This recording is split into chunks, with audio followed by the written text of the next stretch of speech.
Open this gate right now! The first morning Ethan Caldwell owned his 60-acre land.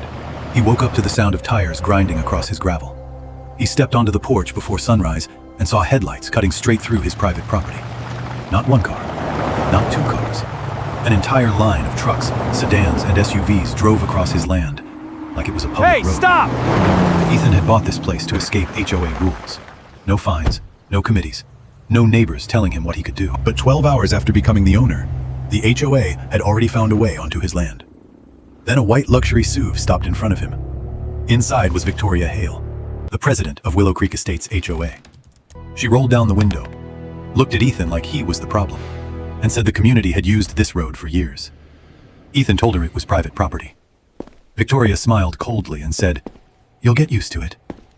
That was the moment Ethan understood. They were not asking for permission. They believed his land was their shortcut. So Ethan checked the county records. No easement, no public road, no shared access, no legal right-of-way. The so-called community road was only an old construction path. Temporary, expired, forgotten. But the HOA had used it for so long, they started believing it belonged to them. Ethan did not argue. He went to the hardware store.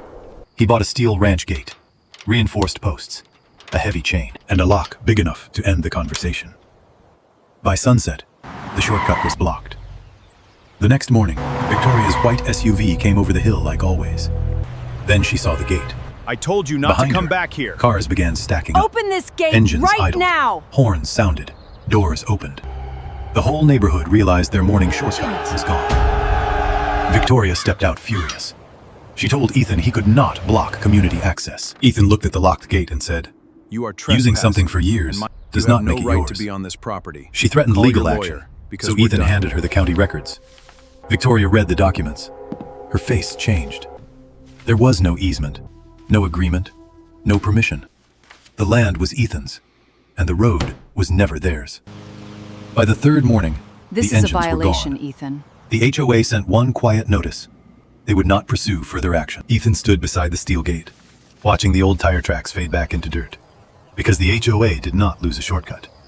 They lost the assumption that it was ever theirs.